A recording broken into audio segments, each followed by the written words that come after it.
ورا كل ست حاسة ان هي مقهورة وظهرها مكسور، وحاسة ان هي ماشية وسط الناس أقل واحدة في شكلها، في لبسها، في عيشتها ومستواها.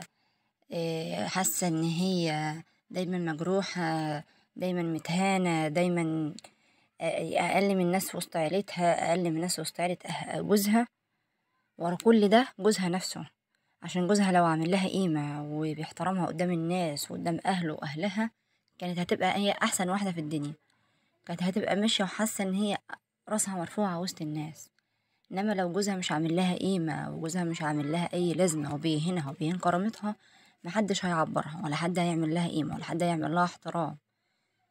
ماشي، وكمان هيهنوها، وكمان دايما مش هيبقوا واخدين رأيها في أي حاجة، ودايما هي هتحس نفسها هي أقل حاجة في الدنيا.